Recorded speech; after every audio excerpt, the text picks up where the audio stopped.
All right, everyone, welcome to Deep Dives with Dogs. Well, today we're going to talk about something very simple, but ice. And really, it's important on humanity.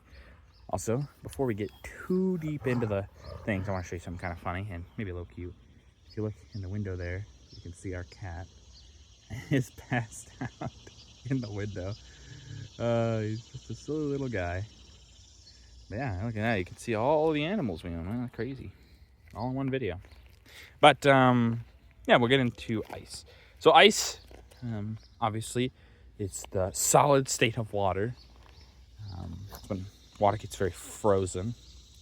Very interesting, but its importance throughout, human history is very much understated. Ice, it can obviously keep things cool, but we don't necessarily think about it today because ice is very readily available. You can go to your refrigerator, go to your freezer, and you could have ice in there. You know, you get little ice trays that you freeze water, and there you go, you got your ice. But for most of human history, that just wasn't possible. There was a whole industry at one point, very much gone now. I'm sure I shouldn't say fully gone. I'm sure there's maybe some places that might still try it or do it. But there was a whole industry where people would farm ice. You would have places where ice would be very natural. You know, it's very cold places. You can go get ice. You load it in these. You load it up. If it was the ancient past, it wouldn't necessarily last the longest, but it could be a novel little thing. You have things like ice cream, for instance, that rely on ice. Ice cream is a very old creation. Sorry, there's a loud cicada that keeps harassing me. But ice cream is kind of an older creation. Not the oldest necessarily, because you need readily available ice, but there were places where you could get that, you know, kings, potentially monarchs. But ice also has a lot of medical uses as well. Patients that are suffering from fever, things like that, need to be cooled down so that their fever from their own body doesn't end up killing them. One of the best ways to do that is ice, using ice in the medical field. It can also keep things like food or medicines cold, which can obviously allow them to keep their shelf life for a lot longer. They'll be fresh for a lot longer, frozen. And ice really facilitates all of it. And one of the biggest inventions of the 1800s, it kind of gets forgotten about under all the other big inventions that happened then, is the ice machine. Very simple in concept in terms of what it does, but very important in human life. The ice machine, invented by a guy named John Gorrie. Very simple device. It just makes ice. He was kind of he was kind of a surprise by many people when he unveiled the device. It was intended, because John Gorrie himself was a physician, his device was intended to help patients with yellow fever, to help bring down the fever, cool them off. But obviously you can produce ice with it. Initially, during his lifetime at least, John Gorrie is kind of made fun of, actually. He's kind of seen as like a joke, like, oh, look at John over here, just creates ice, you know. Kind of like a lot of inventions, you know, they get made fun of initially because it's like, oh, well, there's an industry that does something, and it's like, oh, well, it'll never replace this industry, blah, blah, blah, blah. It kind of happens with the ice machine. But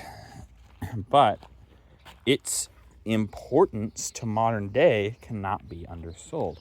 Modern refrigeration, modern air cooling also has a lot to do with his invention.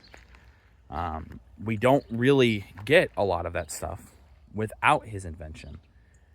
And I mean, just look at modern day.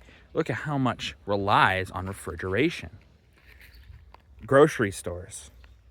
Back in the day, what would they be typically? They would be things that are canned. A lot of canned goods, you know. Canned goods last a lot longer. Okay, you go to a grocery store or a general store most likely. You'd see fresh fruits, fresh vegetables. You'd see things like canned goods, breads, things like that, which, yeah, that stuff can last a bit without refrigeration. But fresh fruit doesn't last really as long. So what do we do with it now? Well, we put it in, we chop it up typically, and put it in the refrigeration section to keep it fresh longer. They couldn't do that back in the day. Small treats that we really think of, like today, shaved ice, for instance, something as simple as shaved ice. You're not going to have much shaved ice if there's no ice machines.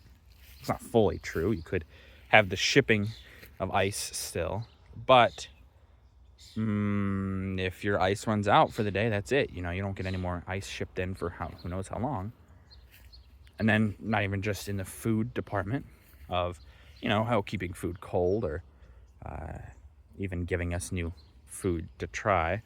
There's also things in the medical field. Medicine lasts so much longer if it can be frozen or if it can be refrigerated. You have different ways of, well, like he intended, keeping patients cooler, using ice water on rags or using ice packs to help cool things off or bring down swelling or all sorts of different things. We really can't understate how important his invention is and how important the ice is in general to our everyday. It sounds very simple to think, oh, well, ice, you know, it's just ice. But for most of human history, ice is very rare. And when it is able to be used, you can see how effective it is in everyday life. But it's very rare. But not anymore. And we really can't understate how important it is to us today. And how great John Gorrie really is. He wasn't honored in life, but hey, at least in death we can honor him very much, hopefully. But that's going to do it for this video. If you guys like the video, leave a like. If everybody's going to approve on these videos, leave a comment down below. I just appreciate your feedback. And as always, subscribe. It really does help out the channel. Thank you.